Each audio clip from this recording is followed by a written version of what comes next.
High friends, Pandian store episode ப்ரமோவில் என்ன நடக்குதுன்னு பார்க்கலாம் வாங்க. சேனலை சப்ஸ்கிரைப் பண்ணிக்கோங்க.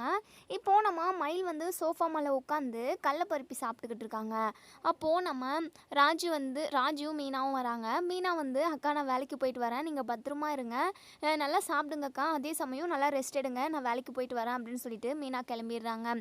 ராஜுவுமே அக்கா நானும் காலேஜ் போயிட்டு வரேன், அக்கா சொன்ன மாதிரியே தான் நீங்கள் ரொம்ப சேஃப்டியாகவும் இருங்க, நல்லா தூங்கி ரெஸ்ட் எடுங்க, நல்லா சாப்பிடுங்க, ஓகேவா, பாய்க்கா அப்படின்னு சொல்லிட்டு நம்ம ராஜுவுமே கிளம்பிடுறாங்க. அதுக்கப்புறம் நம்ம இது மயில் வந்து உட்காந்து சாப்பிட்டுக்கிட்டு இருக்காங்க. அப்போ தான் இங்கே சுகன்யா வராங்க. சுகன்யாவுக்கு பயங்கரமாக கடுப்பாகுது. ஏன்னா மயில் வந்து வீட்டில் எந்த வேலையுமே செய்யக்கூடாதுன்னு சொல்லி கோமதி சொல்லியிருப்பாங்க, அவங்க ப்ரெக்னெண்ட்டாக இருக்கிறதுனால.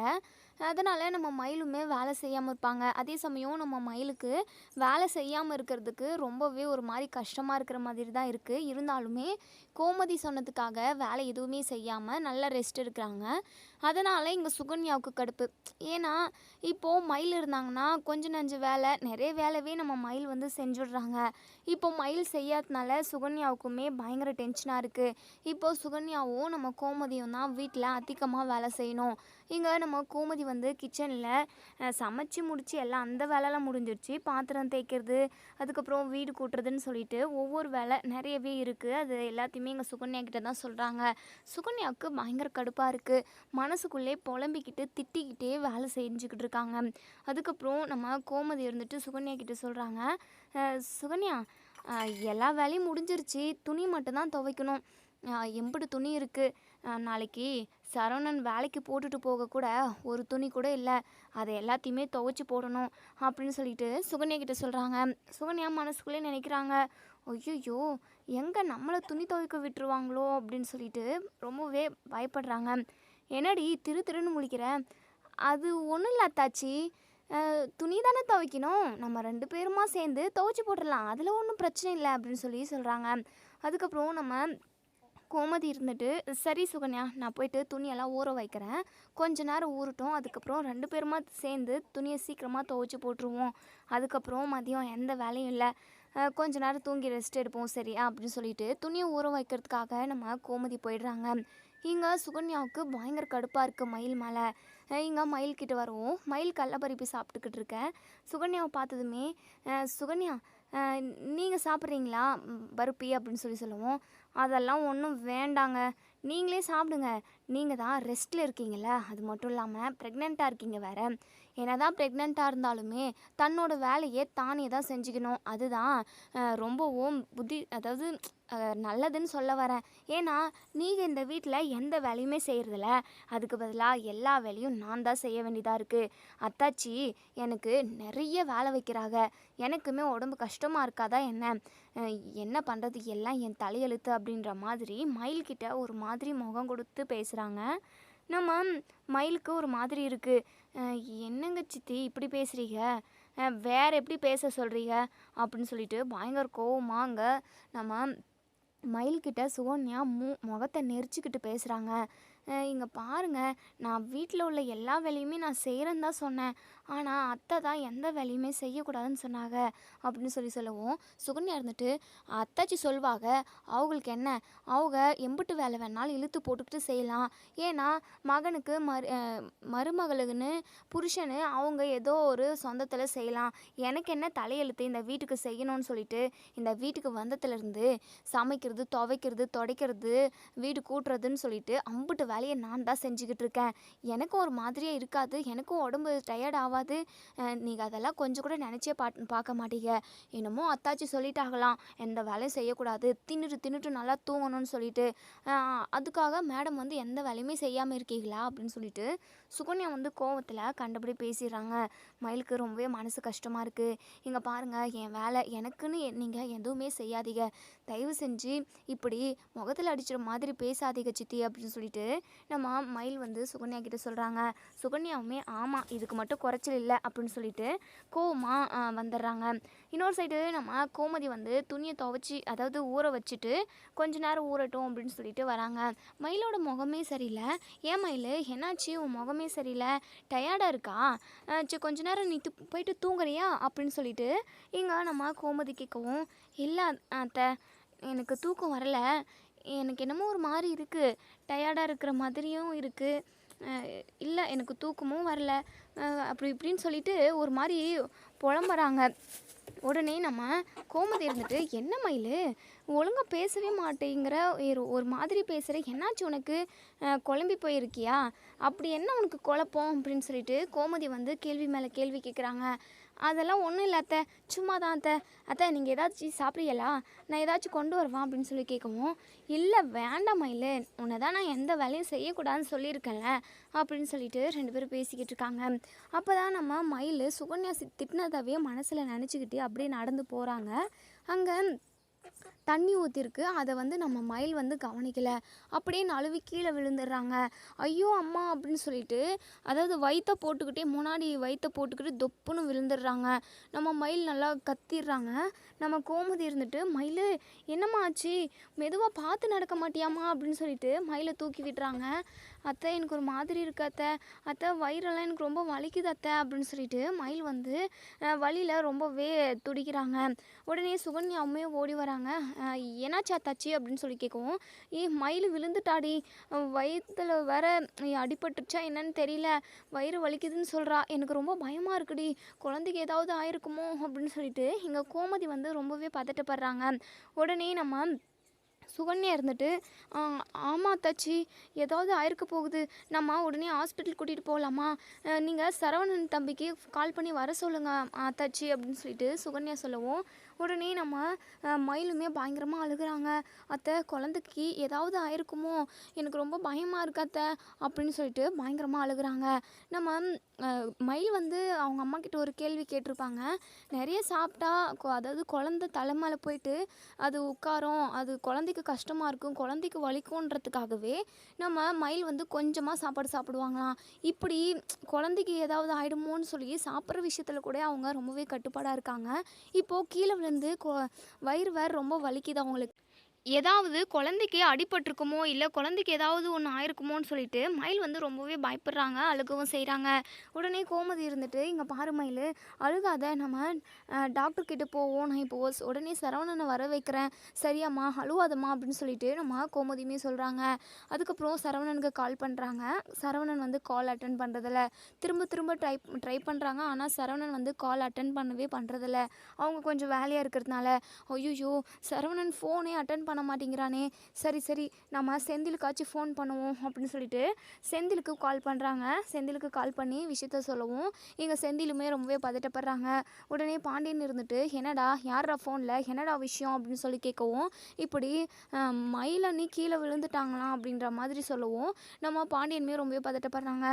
இப்போது உடனே அம்மா வர சொல்லுதுப்பா, நான் போயிட்டு வந்துடுவா அப்படின்னு சொல்லி கேட்கவும், என்னடா கேள்வி கேட்டுக்கிட்டு இருக்க, உடனே கிளம்புடா, மயில் வேற கர்ப்பமாக இருக்குது, ஏதாவது ஒன்றுக்கணுக்கு ஒன்று ஆகிட போகுது, நீ உடனே கிளம்பி போ அப்படின்னு சொல்லிட்டு இங்கே செந்திலை வந்து நம்ம பாண்டியன் அனுப்பி வைக்கிறாங்க.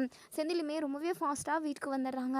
வீட்டுக்கு வந்ததுமே ஒரு ஆட்டோக்குமே கால் பண்ணி ஆட்டோ வர வைக்கிறாங்க. இங்கே மயில், நம்ம செந்தில், சுகன்யா, நம்ம கோமதி இவங்க எல்லாருமே ஹாஸ்பிட்டல் கிளம்பி போகிறாங்க.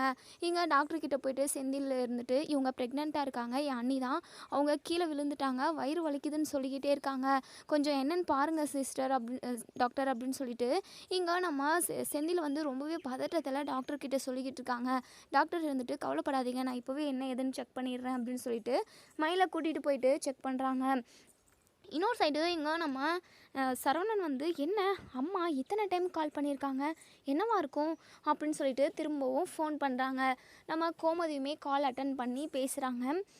டே சரவணா அப்படின்னு சொல்லிட்டு ரொம்பவே பதட்டத்தோடவும் அழுகையோடுமே நம்ம கோமதி வந்து பேசவும், நம்ம சரவணனுக்கு ஒரு மாதிரி பதட்டமாக இருக்குது. அம்மா என்னம்மா ஆச்சு, ஏம்மா இப்படி பேசுகிற, அது மட்டும் இல்லாமல் எனக்கு எத்தனை டைம் கால் பண்ணியிருக்க, என்னாச்சு அப்படின்னு சொல்லி கேட்கவும், உடனே நம்ம கோமதி சொல்கிறாங்க, மயில் கீழே விழுந்துட்டாடா, வயிறு வலிக்குதுன்னு சொல்லிட்டு ஹாஸ்பிட்டல் கூட்டிகிட்டு வந்திருக்கோம் அப்படின்னு சொல்லி சொன்னதுமே எங்கள் சரவணனுக்கு இடி விழுந்த மாதிரி இருக்குது. அம்மா என்னம்மா சொல்கிற, ஆமாடா, கீழே தண்ணியே எண்ணெயே எதுன்னே தெரியல, கீழே ஏதோ ஊற்றிக்கிட்டு இருந்திருக்கு, அதில் தெரியாமல் காலை வச்சு நழுவி கீழே விழுந்துட்டாடா, எனக்கு என்ன பண்ணுறதுனே தெரியல. அதுக்காக தான் உனக்கு ஃபோன் பண்ண ஹாஸ்பிட்டல் கூட்டிகிட்டு போகிறதுக்காக.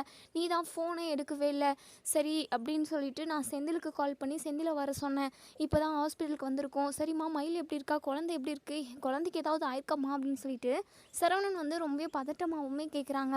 நம்ம கோமதி இருந்துட்டு இப்போ தான் மயிலை டாக்டர் உள்ளே கூட்டிகிட்டு போயிருக்காங்க, செக் பண்ணிக்கிட்டு இருக்காங்க. என்ன சொல்லுவாங்களோ எது சொல்லுவாங்களோன்னு ரொம்ப பயமாக இருக்குடா சரவணா அப்படின்னு சொல்லிட்டு கோமதி வந்து ரொம்பவே பதட்டப்படுறாங்க.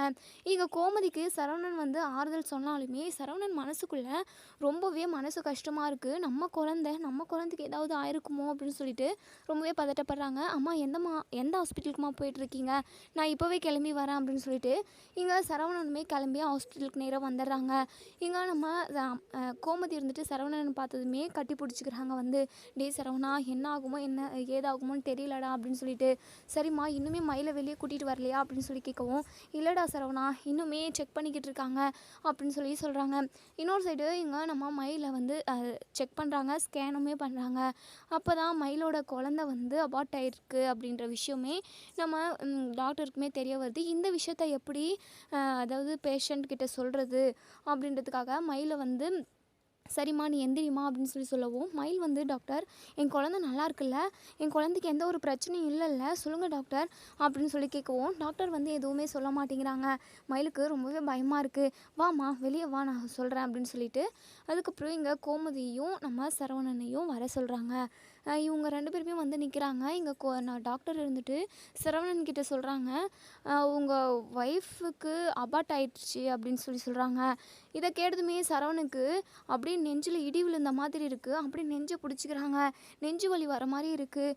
என்ன டாக்டர் சொல்கிறீங்க, நல்லா செக் பண்ணி பார்த்தீங்களா, என் குழந்தை எப்படி டாக்டர் நான் இதை எப்படி ஏற்றுக்குவேன் அப்படின்னு சொல்லிட்டு இங்கே சரவணன் வந்து பயங்கரமாக அழுக ஆரம்பிச்சிடுறாங்க. அதே இடத்துல இங்கே நம்ம மயிலுமே பயங்கரமாக அழுகுறாங்க.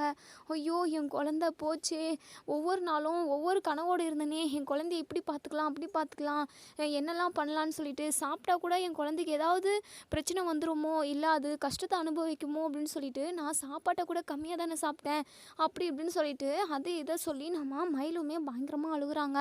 இதை கோமதியால் ஏற்றுக்கவே முடியல. டாக்டர் இன்னொரு டைம் வேணால் நீங்கள் செக் பண்ணி பாருங்களேன் அப்படின்னு சொல்லிட்டு கோமதி சொல்லவும், இங்கே பாருமா எத்தனை டைம் செக் பண்ணி பார்த்தாலுமே இதுதாம்மா, அவங்க வயிறு வந்து நல்லா ஃபோர்ஸாக போயிட்டு தரையில் விழுந்திருக்கு, நல்லாவே அடிபட்டிருக்கு, குழந்த வந்து கலைஞ்சு போச்சு, இதுக்கப்புறம் எதுவுமே பண்ண முடியாது, நீங்கள் கவலைப்படாதீங்க, கண்டிப்பாக ஆண்டவர் வந்து இன்னொரு குழந்தையும் உங்களுக்கு கொடுப்பாரு அப்படின்னு சொல்லிட்டு இங்கே டாக்டர் சொல்லிட்டு கிளம்பிடுறாங்க. இங்கே சரவணன் வந்து தலைமலை கையை வச்சுக்கிட்டு ஒரு மூலையில் போயிட்டு உட்காந்துக்கிறாங்க. இங்கே நம்ம கோமதி இருந்துட்டு டே சரவணா இங்கே பாருடா, மனசுடைஞ்சு போயிடாதடா, என்னமோ அந்த கடவுள் வந்து நமக்கு கொடுத்து இப்போ அதுவே பிடுங்கிக்கிச்சு, அதுக்கு அது கொடுக்காமவே இருந்திருக்கலாம் அப்படின்னு சொல்லிட்டு இங்கே கோமதியுமே பயங்கரமாக அழுகுறாங்க. நம்ம சரவணன் ரொம்பவே மனசுடைஞ்சு போகிறாங்க. இங்கே நம்ம மயிலுக்கு பயம் பதட்டம், நம்ம குழந்தை நம்மளை விட்டு போயிடுச்சு அப்படின்னு சொல்லிட்டு பயங்கரமாக அழுகுறாங்க. அழுது அழுது அவங்களுக்கு மயக்கமே வந்துடுது. இங்கே நம்ம கோமதி இருந்துட்டு மயில் என்னம்மா ஆச்சு அப்படின்னு சொல்லிட்டு பக்கத்தில் உள்ள வாட்டர் பாட்டிலில் தண்ணி இருக்குது, அதை எடுத்து முகத்தில் தெளித்து விடுறாங்க. அப்போ நம்ம மயில் வந்து எந்திரிச்சிடுறாங்க. உடனே நம்ம கோமதி இருந்துட்டு மயில் என்னம்மா ஆச்சு அப்படின்னு சொல்லி கேட்கவும், அத்தை என் குழந்தை எனக்கு இல்லாமல் போயிடுச்சு அத்தை, எப்படி அத்தை நான் இதை ஏற்றுப்பேன் அப்படின்னு சொல்லிட்டு மயில் வந்து பயங்கரமாக அழுகுறாங்க. அதுக்கப்புறம் இங்கே நம்ம கோமதி வந்து ஒரு வழியாக மயிலையும் சரவணனையும் சமாதானம் செஞ்சு இங்கே செந்திலுமே கூட தான் இருக்காங்க. செந்திலுமே சரவணனுக்கு நிறையவே அட்வைஸ் பண்ணுறாங்க, ஆறுதலாகவும் பேசுகிறாங்க. அதுக்கப்புறம் ஒரு வழியாக வீட்டுக்கு வந்துடுறாங்க. வீட்டில் எல்லாருமே ரொம்பவே வருத்தமாக இருக்காங்க. அப்போ தான் நம்ம பாண்டியனும் நம்ம ராஜி மீனான்னு எல்லாருமே வீட்டுக்கு வந்துடுறாங்க. இந்த விஷயத்த கேள்விப்பட்டதுமே இங்கே ராஜி மீனா எல்லாருமே பயங்கரமாக வருத்தப்படுறாங்க. இங்கே மீனா இருந்துட்டு மயில்கிட்ட, அக்கா இப்படி நடக்கும்னு நம்ம யாருமே எதிர்பார்த்துருக்க மாட்டோம், நம்ம குடும்பத்துக்கு மட்டும் கஷ்டத்து மேலே கஷ்டம் வந்துக்கிட்டே இருக்குது, அந்த கடவுள் ஒரு நிமிஷம் சந்தோஷத்தை கொடுத்தாரு அப்படின்னா பல நிமிஷம் நம்மளை கஷ்டத்தில் தானே இருக்க வைக்கிறாரு, எதுக்காக இப்படி பண்ணணும் அந்த கடவுள் அப்படின்னு சொல்லிட்டு இங்கே நம்ம மீனாவுமே பேசிக்கிட்டு இருக்காங்க. மயில் பயங்கரமாக அழுதுகிட்டே இருக்காங்க. அதுக்கப்புறம் இங்கே நம்ம சரவணன் வந்து மயில் மேலே பயங்கரமாக கோவப்படுறாங்க. மயில், எல்லாமே உன்னால தான். ஏன் வயிற்றுல குழந்த இருக்குன்னு சொல்லிட்டு தானே அம்மா உன்னை எந்த வேலையுமே செய்யக்கூடாது, நல்லா படுத்து தூங்கி ரெஸ்ட் எடுக்கணும் அப்படின்னலாம் உன்னை எம்பிட்டு கவனமாக பார்த்துக்கிட்டாங்க. அதே மாதிரி நீயும் கவனமாக தான் இருந்திருக்கணும். கீழே என்ன இருக்குது ஏது இருக்குன்னு கூட பார்த்து நடக்க மாட்டியா? அப்போது உனக்கு குழந்த மேலே எந்த ஒரு அக்கறையும் இல்லை, அப்படி தானே? நீ தாண்டி என் குழந்தைய கொன்று போட்டுட்ட அப்படின்னு சொல்லிட்டு சரவணன் வந்து பயங்கர கோவமாக மயில்கிட்ட சொல்லவும், மயில் இருந்துட்டு, என்னங்க நீங்கள் மனசு வந்து என் குழந்தைய நானே கொல்லுவேனா? எனக்கு முன்னாடி இருந்து தண்ணி என்ன எதுனே தெரியலங்க. முன்னாடி இருந்தது என்னன்னு நான் பார்க்கல, தெரியாமல் காலை வச்சுட்டேன், நழுவி விழுந்துட்டேன். இப்படியெல்லாம் நடக்கும்னு எனக்கு தெரியுமாங்க? ஏதோ நான் பிளான் பண்ணி குழந்தைய கொன்ன மாதிரி நீங்கள் பேசிக்கிட்டு இருக்கீங்க அப்படின்னு சொல்லிட்டு மயில் வந்து சொல்லவும், ஆமாடி, நீ பிளான் பண்ணி தான் குழந்தைய கொன்று இருக்க. நான் சந்தோஷமாக இருக்கிறது உனக்கு பிடிக்கலல்ல, உன்னால தாண்டி, உன்னால தான். நீ எக்கச்சக்கமான பொய்யை சொன்னல, எங்கள் எல்லாரையுமே ஏமாத்தினல்ல, அதுக்கு தண்டனையாக தான் கடவுள் வந்து இப்படி ஒரு விஷயத்த பண்ணியிருக்காரு அப்படின்னு சொல்லவும், இங்கே கோமதி எல்லாருமே பயங்கரமாக ஷாக் ஆகுறாங்க. டே சரவணா, கோவத்தில் நீ என்னென்னமோ பேசிக்கிட்டு இருக்கடா. மயில் மட்டும் என்ன பண்ணுவா பாவம், அவளுக்கு மட்டும் இது என்ன தெரியுமா என்ன இப்படி நடக்கும்னு? தேவையில்லாமல் யாரும் சண்டை பிடிச்சி அடிச்சுக்காதீங்கடா அப்படின்னு சொல்லிட்டு கோமதி சொல்லுவோம். அம்மா, நீங்கள் மயிலுக்கு சப்போர்ட் பண்ணி பேசவே பேசாதீங்கம்மா, எல்லாமே இவளால் தான். இவ சொன்ன பொய், இவ சொன்ன அதாவது பண்ண பாவம், இப்படின்னு எல்லாமே சேர்த்து வச்சு தான் இப்படி கடவுள் வந்து எங்களுக்கு குழந்தைய இல்லாமல் பண்ணிட்டாங்க அப்படின்னு சொல்லிட்டு சரவணன் வந்து என்னென்னமோ பேசுகிறாங்க.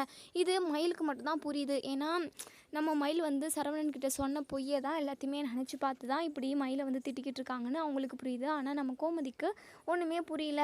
டே சரவணா, என்னடா பேசிக்கிட்டு இருக்கா? மயில் அப்படி என்னடா போய் சொன்னா?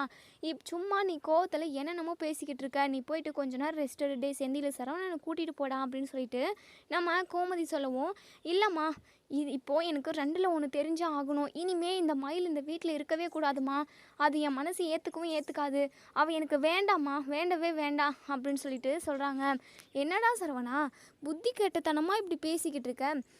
இது எதர்ச்சியாக நடந்தது, இதுக்காக மயில் மேலே கோவப்படுறதுல எந்த ஒரு அர்த்தமும் இல்லைடா அப்படின்னு சொல்லவும், அம்மா உங்களுக்கு எதுவும் புரியாதுமா, இவன் நம்ம குடும்பத்தை முட்டாளாக்கியிருக்கா, நம்ம குடும்பத்துக்கிட்ட எல்லார்கிட்டையுமே பொய் சொல்லியிருக்கா. இவ பண்ண பாவத்துக்கு தான்மா இப்போது நான் தான் தண்டனையை சேர்த்து அனுபவிச்சுக்கிட்டு இருக்கேன் அப்படின்னு சொல்லிட்டு அழுதுகிட்டே நம்ம சரவணன் சொல்கிறாங்க. டே சரவணா, நீ என்ன சொல்கிறேன்னு எனக்கு சத்தியமாக புரியலடா, எதுவாக இருந்தாலும் விரிவாக சொல்லுடா, தெளிவாக சொல்லுடா அப்படின்னு சொல்லவும், மயில் வந்து ரொம்பவே பயப்படுறாங்க. உடனே நம்ம சரவணன் காலை பிடிச்சி, மாமா என்னை மன்னிச்சிருங்க மாமா, ஏதோ நான் பொய் சொன்னது தப்பு தான், ஆனால் அதுக்காக என் குழந்தைய நானே கொன்னுட்டேன்னு சொல்லிட்டு என் மேலே அபாண்டமாக பழி போடாதீங்க மாமா, என்னை மன்னிச்சிருங்க மாமா அப்படின்னு சொல்லவும், ஒழுங்கு மரியாதையாக என் காலில் இருந்து கையை எடுடி, உன்னை தொடுறது கூட பாவம், நீ பண்ண பாவத்துக்காக தானே என் குழந்தை அநியாயமாக இந்த உலகத்தை விட்டுட்டு போயிடுச்சு அப்படின்னு சொல்லிட்டு பயங்கரமாக அழுகுறாங்க. டே சரவணா, எனக்கு ஒன்றுமே புரியலடா. நீங்கள் ஒரு பக்கம் கோமதி குழம்பி போயிருக்காங்க. அதுக்கப்புறம் தான் நம்ம சரவணன் மயில் பற்றின மொத்தம் ஒன்றுமே சொல்கிறாங்க. இங்கே மயில் வந்து 12th மட்டும்தான் முடித்தது, அது மட்டும் இல்லாமல் எம்ஏ எல்லாம் எதுவுமே படிக்கவே இல்லை. அது மட்டும் இல்லாமல் இவ ஏதோ பெரிய ஆஃபீஸ்லாம் போய் வேலை செய்கிறேன்னு சொல்லிட்டு நம்மக்கிட்ட சீனை போட்டுட்டு போனான். ஆனால் பெரிய ஆஃபீஸ்லேயும் வேலை செய்யலை, ஒன்றும் இல்லை, ஹோட்டலில் வேலை செஞ்சுக்கிட்டு இருந்தாம்மா. இவ ஹோட்டலில் வேலை செஞ்சுக்கிட்டு இருந்தா.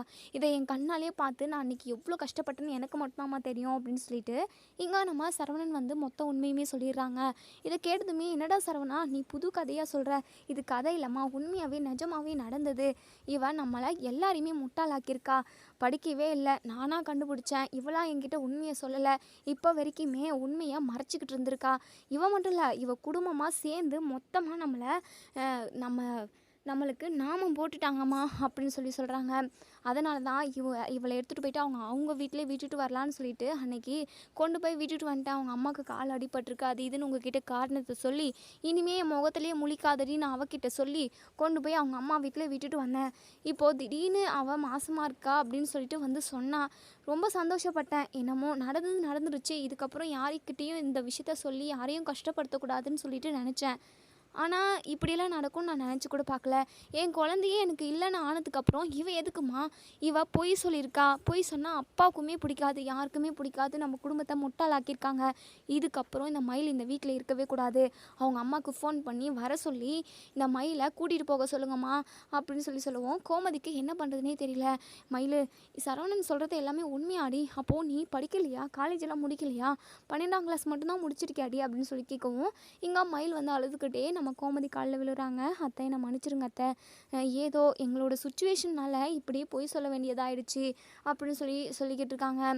இப்போ தான் நம்ம ராஜியும் மீனாவும் மனசுக்குள்ளே நினைக்கிறாங்க, அப்போது இன்னொரு பொய்யா? அப்போது நமக்கு தெரிஞ்ச விஷயம் 2 விஷயம். அப்போது இந்த நகை விஷயமெல்லாம் சரவணன் மாமாவுக்கு தெரியாதே. படிப்பு விஷயம் தெரிஞ்சதுக்கே இம்புட்டு கோவப்படுறாங்க. இன்னும் நகை விஷயம் தெரிஞ்சதுன்னா அது மட்டும் இல்லாமல் இந்த மயில் அக்கா குடும்பத்தில் உள்ளவங்க இம்புட்டு பொய்ய சொல்லியிருக்காங்க.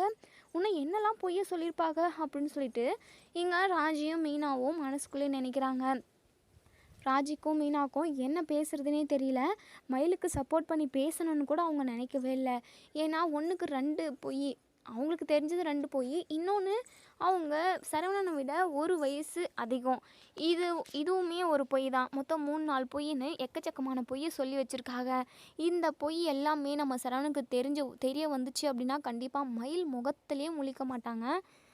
இப்படியெல்லாம் போய்கிட்டுருக்கு. இப்போது மயில் பயங்கரமாக அழுதுகிட்டு இருக்காங்க. நம்ம சரவணன் கிட்ட நம்ம கோமதி சொல்கிறாங்க, இங்கே பாரு சரவணா, ஏதோ நடந்து போச்சு. உனக்கும் மயிலுக்கும் கல்யாணம் நடந்து போச்சு. இதுக்கப்புறம் என்ன பண்ண முடியும்? ஏதோ ஒரு சூழ்நிலையால் இப்படி ஒரு பொய்யை சொல்லிட்டேன், மன்னிச்சிருன்னு சொல்கிறாள்ல, விட்டுடுறா. இதுக்கப்புறம் மயில் உனக்கு உண்மையாக இருக்காளா, அதை மட்டும் பாருடா அப்படின்னு சொல்லுவோம். இல்லைம்மா, அதெல்லாம் முடியவே முடியாது. நீ உன் சம்மந்தி வீட்டுக்கு ஃபோன் பண்ணலனாலுமே பரவாயில்ல, நான் ஃபோன் பண்ணி பேசிக்கிறேன் அப்படின்னு சொல்லிட்டு பாக்கியத்துக்கு கால் பண்ணுறாங்க. உடனே பாக்கியம் ஃபோனை பார்க்குறாங்க. மாப்பிள்ளை தான் ஃபோன் பண்ணுறாரு அப்படின்னு சொல்லிட்டு, சொல்லுங்கள் மாப்பிள்ளை அப்படின்னு சொல்லி சந்தோஷமாக பேசுவோம். சரவணன் பயங்கர கோவமாக பேசுகிறாங்க. ஒழுங்கு மரியாதையாக உங்கள் பொண்ணை கூட்டிகிட்டு போங்க, இதுக்கப்புறம் உங்கள் பொண்ணு இந்த வீட்டில் இருக்கவே கூடாது அப்படின்னு சொல்லிட்டு ஃபோனை கட் பண்ணிடுறாங்க. இங்கே பாக்கியத்துக்கு என்ன நடந்துச்சு ஏதுன்னே ஒன்றுமே புரியல. என்ன மாப்பிள்ளை இம்புட்டு கோவமாக பேசுகிறாங்க, என்ன நடந்திருக்கும்? மயில் வேறு ஏதாவது பொய்யை சொல்லி வச்சுருப்பாளோ, என்ன ஆச்சுன்னு தெரியலையே அப்படின்னு சொல்லிட்டு ரொம்பவே பதட்டமாக இங்கே பாக்கியம் மயிலோட வீட்டுக்கு வராங்க. வந்ததுமே இங்கே நம்ம சரவணன்கிட்ட, என்ன மாப்பிள்ள ரொம்ப கோவமாக பேசுனீங்க, என்ன ஏதுன்னு கூட சொல்லலை, உடனே ஃபோனை கட் பண்ணிட்டீங்க, என்னாச்சு? சம்மந்தி நீங்களாச்சும் சொல்லுங்கள் அப்படின்னு சொல்லி கேட்கவும் இங்கே நடந்த விஷயத்த எல்லாத்தையுமே நம்ம கோமதி சொல்கிறாங்க. மயிலுக்கு இப்படி ஆனது எல்லாத்தையுமே. இதை கேட்டதுமே பாக்கியம் பயங்கரமாக அப்படியே ரொம்பவே ஒரு மாதிரி மிரண்டு போகிறாங்க. ரொம்பவே கஷ்டமும் படுறாங்க. என் மயில், என்னடி இப்படி தான் கவனக்குறைவாக இருப்பியா? முன்னாடி பின்னாடி பார்த்து நடக்க மாட்டியாடி? வயிற்றில் குழந்தைய வச்சுருக்க, அதை எப்படி பொறுப்பாக பத்திரமா பார்த்துக்கணும்னு சொல்லிட்டு கொஞ்சம் கூட அக்கறையே இல்லை. என்னமோ போ, மாப்பிள்ளை உன்னை நம்ம வீட்டுக்கே கூட்டிகிட்டு போக சொல்கிறாரு, இப்போ என்னடி பண்ணுவேன் அப்படின்னு சொல்லிட்டு இங்கே பாக்கியம் அழுகுறாங்க. இங்கே உடனே சரவணன் இருந்துட்டு, இங்கே பாருங்கள், சும்மா அழுது நாடகமெல்லாம் போடாதீங்க, உங்கள் பொண்ணை கூட்டிகிட்டு போங்க அப்படின்னு சொல்கிறாங்க. இங்கே நம்ம பாக்கியம் முன்னாடியே நம்ம மயில்கிட்ட சொல்லியிருப்பாங்க, எந்த காரணத்து கொண்டும் என் வீட்டு பக்கம் வந்துடாத, ஒரு பொண்ணுக்குது, அந்த பொண்ணோட வாழ்க்கையை நான் பார்க்கணும் அப்படின்னு சொல்லிட்டு மயிலை துரத்தி அடிக்க மட்டும்தான் பார்த்தாங்க. அவங்க எங்கே நம்ம மயிலை கூட்டிகிட்டு போயிட்டு அவங்கள காலம் ஃபுல்லாக பார்க்குறது, அதெல்லாம் நடக்காத காரியம். இப்போது பிறந்த வீட்டுக்கும் புகுந்த வீட்டுக்கும் நடுவில் சிக்கிக்கிட்டு தவிக்கிறது நம்ம மயில் தான். மயில் இப்போது என்ன முடிவெடுக்க போகிறாங்கன்னு யாருக்குமே தெரியாது. இப்போது நம்ம பாண்டியன் இருந்துட்டு அப்போ தான் கடையிலேருந்து வராங்க. நடந்த பிரச்சனை எல்லாத்தையுமே கோமதி சொல்ல பாண்டியன் பயங்கர கோவத்தில் இருக்காங்க.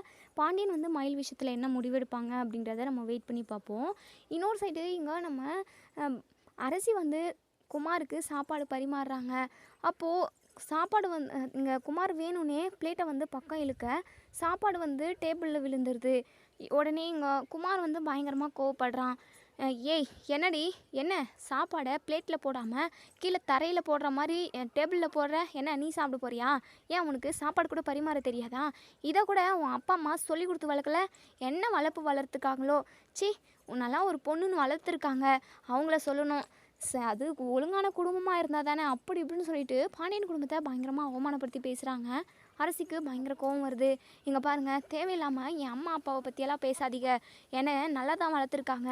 நீங்கள் தான் நான் சாப்பாடு போடுறப்போ பிளேட்டை பக்கமாக இழுத்தீங்க, நீ எதுக்காக அப்படி பண்ணீங்க அப்படின்னு சொல்லவும், ஏய் நான் எங்கடி இழுத்தேன், எனக்கு என்ன பைத்தியமா நான் இழுக்கிறதுக்கு அப்படின்னு சொல்லி கேட்கவும், நம்ம அரசி இருந்துட்டு சரிங்க, ஏதோ தெரியாமல் கீழே போட்டது தப்பு தான், ஏன் தப்பு தான், மன்னிச்சிருங்க அப்படின்னு சொல்லிட்டு சாப்பாடை திரும்பவும் போடுறாங்க. எனக்கு சாப்பாடு வேணாம், ஒன்றும் வேணாம் அப்படின்னு சொல்லிட்டு கோவமாக ரூமுக்கு போக, இங்கே நம்ம மாறியுமே டேய் வாடா சாப்பிடுவா அப்படின்னு சொல்லி கூப்பிடுவோம். எனக்கு வேண்டாமா அப்படின்னு சொல்லிட்டு போயிடுறாங்க.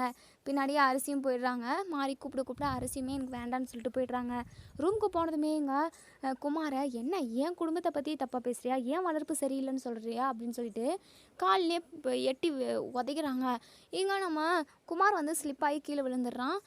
கயிறு எடுத்துக்கிட்டு நம்ம குமாரோட கழுத்தை நெரிக்கிறாங்க நம்ம அரசி. என்னடா ஏன் வளர்ப்பு சரியில்லையா, இன்னொரு நாளைக்கு இப்படி பேசுவியா, என் குடும்பத்தில் உள்ளவங்கள பற்றி இனிமேல் தப்பாக பேசினேன் அம்புடுதான், உன்னை உண்டுலன்னு பண்ணிடுவேன், உன்னை இந்த உலகத்தில் உயிரோடவே விட மாட்டேன், கொன்று போட்டுருவோம் பார்த்துக்கோ அப்படின்னு சொல்லிட்டு அதுக்கப்புறம் கவரை எடுத்துடுறாங்க. என்னடி என்ன கொலை பண்ணுறியா, அதுக்காக தான் இந்த வீட்டுக்கு வந்திருக்கியா, உன்னுடைய நோக்கம் தான் என்னடி அப்படின்னு சொல்லி கேட்கவும், ஏன் நோக்கமா, இப்போ கத்தி கதர் நல்ல கூப்பாடு போட்டல, இதுதான் எனக்கு வேணும், இதுக்காக தான் நான் இந்த வீட்டுக்கே வந்திருக்கேன் அப்படின்னு சொல்லிட்டு நம்ம அரசி சொல்கிறாங்க. குமாருக்கு பயங்கர கோவம். ஒழுங்கா நீ இன்னைக்கு வெளியே போய் தூங்க அப்படின்னு சொல்லிட்டு வெளியே துரத்தி விட்டுடுறாங்க. இனி என்ன நடக்கும் அப்படிங்கிறத வெயிட் பண்ணி பார்ப்போம் ஃப்ரெண்ட்ஸ். தேங்க்யூ.